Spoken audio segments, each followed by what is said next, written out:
While y'all enjoyed a crazy slate of college football this past weekend, me and my wife brought in our second child, which, hey, special thanks. Thank you for all the congrats and whatnot. It really means a lot to us. So do appreciate that. But what's crack-a-lackin'? It's your boy Broshmo, just in case you did not know. So go ahead, become a bro and subscribe. Leave this video a thumbs up if you enjoy the content as always. Let me know what you think in the comment section below. Let's have that nice, beautiful football discourse. We'll be covering my top 25 going into this makes it week 11 and my Heisman front runners, which there is a new name to the list. But let's go into the teams that just missed my top 25. First one being Cincinnati. They got a win over Navy, and really they have a big matchup this week against Eastern Carolina, who is 6-3. A lot of good 6-3 teams out there right now. So let's see if they can get it done there. We will be talking about the American Conference once we get to my top 25, because there is a big matchup this week there. Baylor. Hey, I know. Oklahoma, a win over Oklahoma ain't what it used to be, at least not this season. But they got it done after kind of like a little slump after the Baylor loss.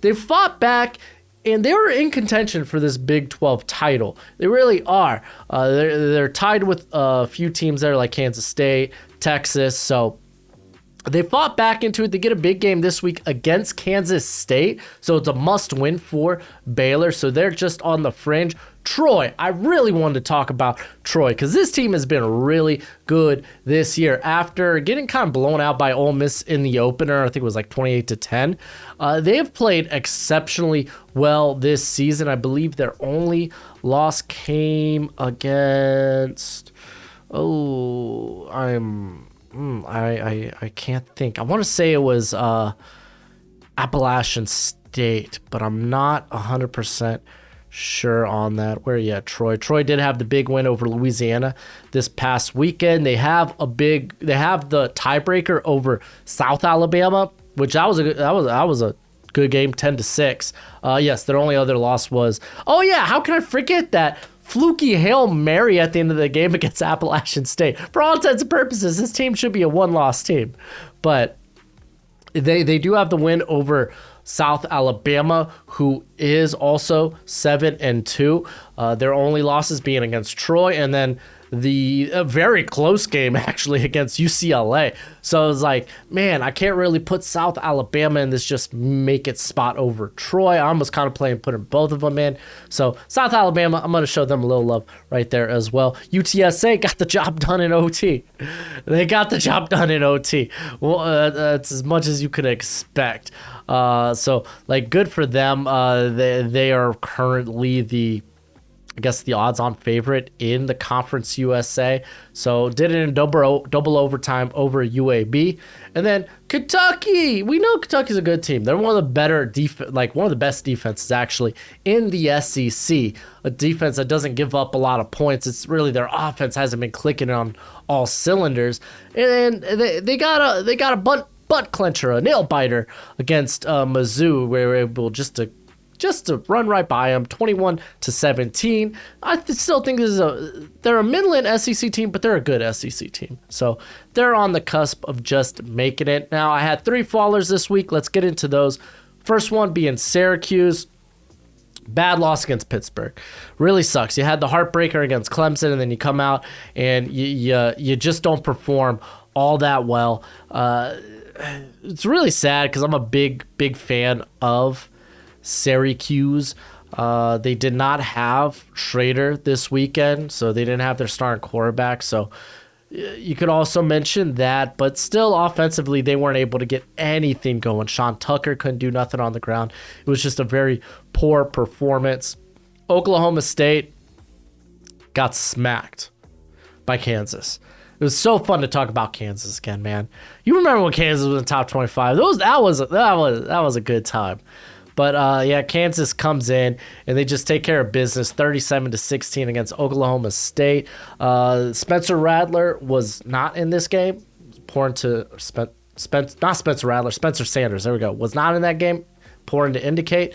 But I think the backup quarterback did a solid job throwing for over 300 yards and whatnot. It was just his defense couldn't stop the run or anything. Like the the concern for me going into this season was Oklahoma State's defense. They lost a lot of veteran players, and that's kind of been the theme for them. The defense just hasn't been that good this season. Even like looking at the opener where Central Michigan put points on them. And then Wake Forest, man, find themselves as fallers out of the top 25, losing to NC State, losing to technically the third string quarterback as he, to be fair, I mean, he kind of unseated the guy in front of him. He was entering the year the freshman, so they didn't expect this guy to play. They expected to be Devin Leary, but Devin Leary's hurt. But he's performed exceptionally well in back-to-back games, played well against Virginia Tech, and now he's did it against Wake Forest. So I feel like I'm talking more about NC State right now. We'll talk about them later. But Wake Forest, yeah, man, it wasn't really a loss they wanted to take. They do get, I believe, North Carolina this weekend, which honestly, that's a big game for North Carolina.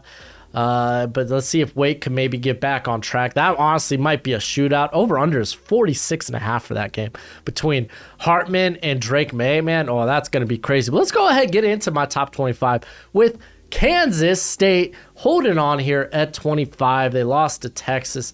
That was rough. That sucked. They got down early in that ball game. Kind of is what it is. So they're here at 25. Coastal Carolina, welcome to the top 25.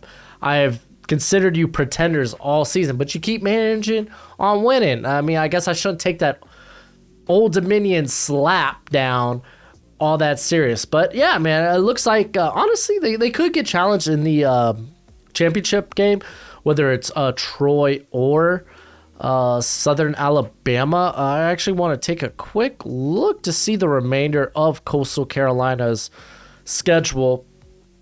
I want to see if they actually play any of those guys down the stretch, as they got Southern Miss this week. Shouldn't be they should win that game easy.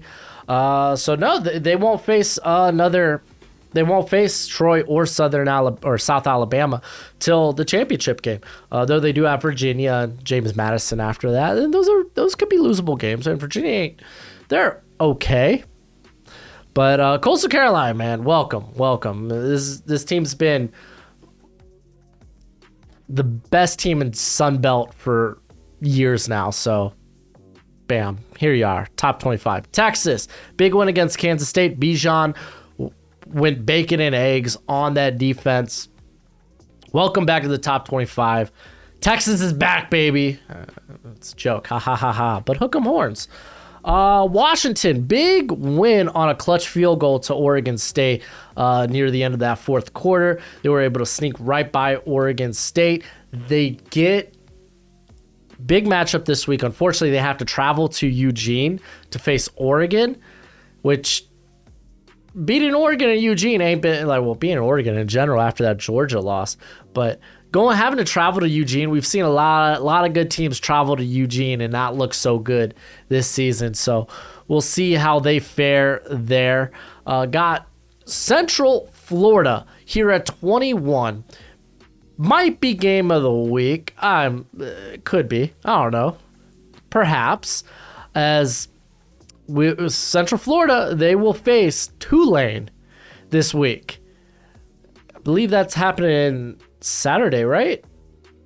Yeah, Saturday, 1:30. They get Tulane. They have to travel to New Orleans to take on Tulane. So that's going to be a very interesting matchup. Plumlee has really been very good for this offense, just because he's this dual threat guy. So it's nice to see Central Florida back into the mix of things. They had the good win this past weekend over Memphis, they're 4-5, but that's not a bad Memphis team. It's a real scrappy Memphis team. So Central Florida, Tulane, be watching that Saturday. I don't know if we're watching that Saturday. Haven't decided yet. On to the top 20. Notre Dame, man. It's like I was calling that they were going to beat Clemson. I'm not saying I was calling it, but I had a feeling. That's why I put Notre Dame in my top 25. So here they are, 20 now, with the big win over Clemson. Unfortunately, doesn't kill Clemson's playoff hopes because they're still technically undefeated in their conference. So we'll talk about Clemson a little later, but Notre Dame, man, big win. It's nice to see this team back on track. It's nice to see this team have some offense. They continue to get blocked punts. Wild, great special teams. Gotta give a shout out to Coach Armstrong there for that. But here at 20, and the run game was insane, dude. They didn't care about that defensive line for Clemson. Then at 19, we have NC State. We kind of talked a little bit about NC State, how they've honestly bounced back pretty well from the Devin Leary injury, and they're looking fairly solid. Again, the big win over Wake Forest. Then this week they will have Boston College, which Boston College is a little scrappy. They're good at least covering the spread because NC State comes in as almost a 20-point favorite, so I bet you Boston College ends up covering that. But yeah, dude, Morris has looked good for NC State. And then Illinois, man, you just shooting yourself in the foot. You lost to Michigan State at home. This team was minus one of their best defensive players because he's dumb as hell. In that he was just involved in that Michigan jumping of a Michigan player, so he wasn't there, and you just lost. What is up with this team? What is up with you, Illinois? Because I feel this kind of, in all honesty, this kind of opens up the Big Ten West. Because if Illinois goes down again, because I think they got Purdue this week, which Purdue's coming off they got whooped by Iowa. So they get Purdue, but they get them at home. Honestly, that could be a toss-up game. Teams like Iowa, Michigan, or Minnesota, Wisconsin, they're kind of back in the thick of things. Like if Illinois just drops another game. Like, yeah, Purdue, they can unseat Illinois with a win this week. Like, Illinois, you're choking. Come on. You're better than that. So they drop a few spots here. We'll see how they do this weekend against Purdue. Liberty, huge win over Arkansas. I love to see it. I love that I'm able to keep Liberty in my top 25. That was my ones, like, I was scared because they came off the big win over, was it BYU the previous week? Because they just came off a bye week. Who did they beat? I'm pretty sure it was, yeah. They were coming off the bit, like they annihilated BYU. And then they had the off week. So I was like, okay, at least Liberty gets to chill in my top 25 for a couple of weeks. And then they come out, they go up 14-0 on Arkansas. They came in as 14-point underdogs. Let's go. What is it? Jonathan Bennett is a freaking monster for this squad. Let's go. And honestly, for Liberty, it doesn't get tougher down the stretch. They get UConn, Virginia Tech, New Mexico State. We could be talking about a one-loss Liberty team. That's legit with their only loss this year, a 1-point loss to a Wake Forest team who was actually very good at the time then. So let's go, dude. I'm loving Liberty. Penn State handled business. There's not a chance that they can get to the Big Ten Conference Championship game, unfortunately. But you know what? I like that they came out and they smacked Indiana this week. They looked good. Penn State's a good team, man. They're just not Michigan or Ohio State. That's what it comes down to, unfortunately. All right, on to the top 15. Tulane here. They beat Tulsa 27-13. Again, big matchup. They'll be facing against Central Florida. Huge implications in that game. I can't wait. Honestly, maybe the watch along, because honestly, that might be the most fun game to watch. I don't know. We'll see. North Carolina with a butt clencher against Virginia. Oh boy. It just leads me to believe this North Carolina is not all that good. But they're 8-1, and honestly, like, to be fair, the ACC just doesn't seem that good. It seems like they go outside of conference and it's trouble unless they're just like cupcake matchups. But yeah, they're able to get it done against Virginia. They get Wake Forest this week. That's a huge matchup. See if they are for real. But it looks like I'm fairly confident that they are in the driver's seat, though, when it comes to the ACC championship game. They are in the driver's seat. They have so they have two victory lead over second place being Duke, which Duke's 6-3 too. Not a bad Duke squad. So there we go. Let's go. But yeah, currently they'd have to screw the pooch in these final 3 games. But yeah, here they are. And then I think this is where it's like the top 13 are like, these are legit, like, best of the best in the nation teams. Here's Utah. They fall despite having the bye week just because there was a lot of chaos inside the top 10 this week. So it's like they don't fall. It's just when reordering things, I feel like this was the best place to put them. Do I feel like they're better than Alabama? I don't think so. So I had both are 2 loss. So I have Alabama a spot ahead. Alabama, by the way, man. That offense couldn't get started. To be fair, like Bryce Young did put the team on the back when he needed to. Unfortunately, they just couldn't get it done. They lose in, what was it, OT, 32-31. Bad loss. Again, you had to travel to Death Valley, though. This is a LSU team coming off a big win against Ole Miss. So, yeah, Alabama basically... yeah, I don't think you're capable of making the SEC championship this year. Just because LSU has the win over both Ole Miss and Alabama. That puts them in, I believe they have a 1-win lead then. Yeah, technically they have technically they have the tiebreaker over Ole Miss. Alabama having 2 losses in the conference already puts them in 3rd in the SEC West. So it's like, it's a long shot at this point. Like, they get Ole Miss this week. They beat Ole Miss. Then they have to hope the Tigers just screw the pooch down the stretch, which, to be fair, this is a Tigers team that's rebounded exceptionally well after a rough beginning of the season. And, yeah, they got smacked by Tennessee. But they closed the year with Arkansas, who just lost to Liberty. They got UAB. And then, honestly, Texas A&M might be the biggest matchup there, and it's at College Station. So, this is kind of Ellis's, like, LSU, they literally have the straight shot to the SEC title game. So it's theirs to lose at this point. So Alabama, this is why I have Ole Miss ahead of them 1 spot, because Ole Miss does have only 1 conference loss. They face off against one another this week. We'll find out who deserves to be ranked higher. Ole Miss this past weekend, did they have the bye going into Bama? I believe they didn't play this week. Yeah. That was, they faced Texas A&M, not this past weekend, but the weekend before, I believe. Because Texas A&M, who did Texas A&M have this week? I'm trying to recall all this on the top of my head. Let's just look at it. A&M had the off week too. So okay, both. No. They had Florida. There we go. How can I forget that?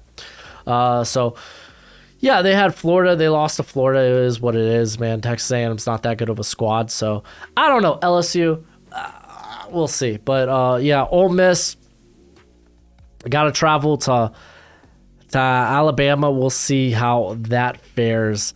Good luck, Godspeed.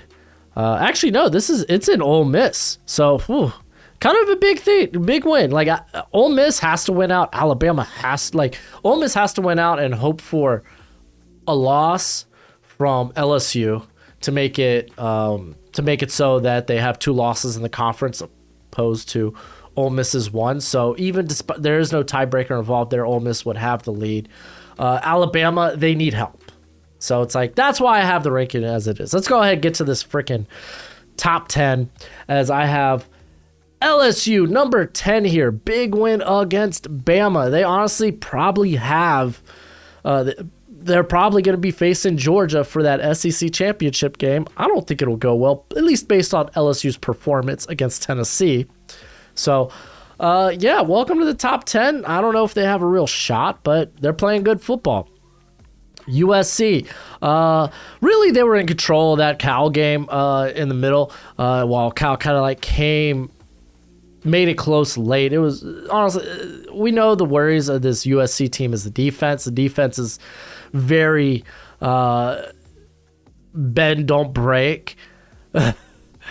Not even. Like, they give up points, but you're hoping that they can create turnovers to kind of like offset how many points they're about to allow. Luckily, the offense, it's high octane. Hopefully, Jordan Addison returns. I don't believe they have a big contest this week. Then again, I could have said the same thing about the Cal game. But to be fair, they're facing Colorado Friday night. Colorado's kind of... they're not a Power 5 team. They're just not. UCLA, one spot ahead here. They again had a closer than ideal matchup against Arizona State. Though this was another game where Arizona State made it close late. They get Arizona this week. Luckily, this will be in the Rose Bowl, so should be UCLA's to should be a UCLA win. Let's see what UCLA has ahead of them, because I want to see when they face USC. So they'll face USC on November 19th. So that'll be the game. That might be the game that kind of like decides who be facing Oregon. Let's actually look at the Pac-12 standings real quick here. Okay, because they don't separate in a conference, so I assume they're just going to take the top two teams. To be fair, if Utah wins out, Utah has the tiebreaker over USC. That was such a close game. Such a close game. And honestly, UCLA could end up beating USC, which means a rematch between the Ducks and the Bruins. I don't know. That'll be interesting to see. Now, let's talk about Clemson. Listen. Yes, the past 3 weeks, at least the past 2 games, the Syracuse game didn't look good. The Notre Dame game didn't look good. It didn't. It just didn't. But Clemson's undefeated in the ACC. They have 1 loss. If they win out, there's a legit possibility that this is a team that can make the playoffs. If they win their conference, win out, 11-1, might not be the most convincing team. But if we see maybe I don't know how you make a case for maybe a team like Tennessee, who's not even gonna contend for the SEC championship, or maybe a team like, whether it's Michigan or Ohio State, who won't get a chance to contend for the conference championship. Are you gonna really take those 1-loss teams that didn't contend for their conference title over a conference champion? At the end of the day, do I think those teams are better than Clemson? Yeah, I do. So it's it really depends on how you see it. What are you valuing there? So it's going to be really interesting. I'm just going to say that. So, and it's going to be very controversial. Then Oregon, another team that's going to make a case. What if they win out? They're a 1-loss team. They win their championship. You're going to, I guess technically they have the better loss, though it wasn't competitive. The loss against Georgia, and then you have to match that up against Tennessee, right? It's you both lost to Georgia. Well, Tennessee's was more pretty. Yeah, but also Oregon's was in the season opener, and that's a different Oregon team from now. And they won their championship. It's just, I'm just saying, there's a lot of interesting scenarios. Oregon, they get Washington this week. They have a good chance to win out. I want to look at their remaining schedule. I don't think they get USC at all. They get Utah. That'll be the big game for them. Can they beat Utah there? Then that kind of basically opens the road for USC if they could get past UCLA. So, yeah, very interesting. Let's go ahead and get to the top 10. Tennessee here, they fall 2 spots. Unfortunately, I don't want to say, that Georgia game, it just felt out of reach. At no point did it feel like Tennessee was going to win that game or even come back in that game. It was very one-sided. I know they traveled to Athens. Doesn't take away what this team's done all year. It's just, man, it's very disappointing that they won't be able to contend for their conference title. And let's be honest, because at the end of this, you're going to be looking at, okay, Tennessee, you're 11-1. Great year. You didn't even contend for your conference title. And I'm supposed to bring you in the playoffs over teams who won their conference and only have one loss as well. So that's going to be the theme there. It's going to be interesting because I think you could make a case Tennessee is better than those squads, so they deserve to go in. But at the same time, it's like these teams did more, I guess, in terms of like merit or awards. They actually went in, they won their conference and such. So I don't know. It's just going to be interesting. TCU, they're in the driver's seat. They got like a 2-win lead in the Big 12. I want to see who they have left on the schedule. Let me just confirm. They do have the 2-win league. The 2-win lead in the Big 12 right now. They close the year out with, I was going to say Texas. That's going to be a game. Texas, Baylor, Iowa State. So by no means are those any of those games you could be like, got them. Like, dude, Texas is a really good squad. Might be the best of the bunch remaining. Baylor's getting hot, especially if they come out, beat Kansas State. That's gonna be a hot Baylor squad. Then Iowa State, we know Iowa State got good defense. It's just offensively they kind of so could be a tough road ahead for TCU. It's gonna be interesting. Can they close the year strong? They are currently 4 for me right here. Michigan, they went in. Look, the game started out pretty close, but then they managed to just run over Rutgers as they should. So good win for Michigan. Again, this is setting up the. Believe it's going to be on the 26th where they face Ohio State. Ohio State, I know they were like they only won 21-7 against Northwestern. It was rainy, it was ugly, it was windy.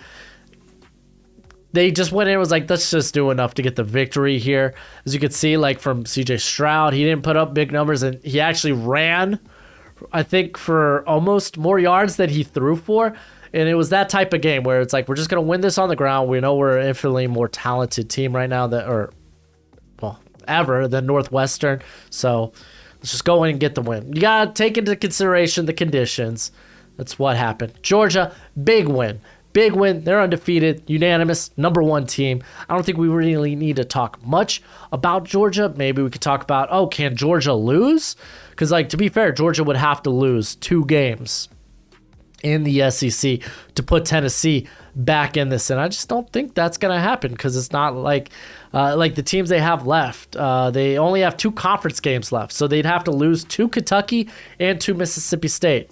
I don't see that happening. I just don't. So Georgia, they're going to go in. They're going to play likely LSU for the SEC championship game. Very interesting their year thus far, but like I said, I really feel like my top 13 you could really consider playoff contenders, and you could put an asterisk next to North Carolina because there's a good case that they could end up winning the ACC as well and be only a 1-loss team. So there is that to be said. Let's go ahead and get into my Heisman contenders, and we're going to start this with Blake Corum. He went ahead and just got the job done against Rutgers. Very good outing for him. He's my only running back here in my Heisman Trophy race.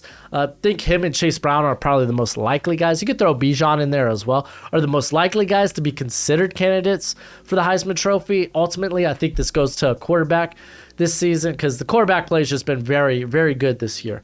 So here's my new player in here being Drake May, who had a very good game against Virginia. I know it's Virginia, it is what it is, but he's balled out all season. He's actually from a statistical standpoint on par with how Sam Howell looked his freshman season, and we know from Sam Howell from there on out his numbers just got worse.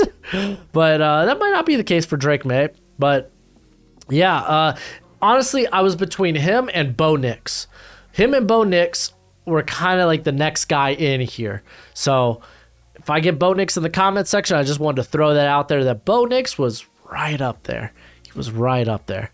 And then Caleb Williams, honestly, he's been putting out banger performances, 4 tutties through the air, 1 on the ground. You love to see it there against California. He's just been huge for this squad. He really has.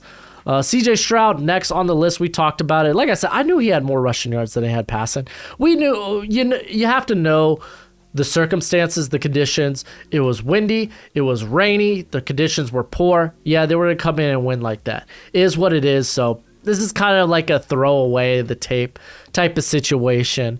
So whatever. I don't care about this outing against Northwestern. And number one still remains Hendon Hooker. Listen, I know he didn't have a great performance there against Georgia, and I'll talk about Hendon Hooker later today in my stock report. But the guy has had an amazing year, one of the best seasons in college football, has literally been among the focal point of turning this Tennessee team around with Helpel there. So, yeah, I don't think this loss takes away from the season. Let's see how he finishes the year out. Who does Tennessee have left on the schedule? As they will have, that's not what I was looking for. Here we go. Tennessee closes the year with Missouri, South Carolina, and Vandy. And those should be all games where he performs exceptionally well. Again, I do think he is the front runner right now for the Heisman Trophy. But let me know what you think in the comment section below. That's it for the video. Do the YouTube thing. And as always, until next time, you be easy, my friends. Later.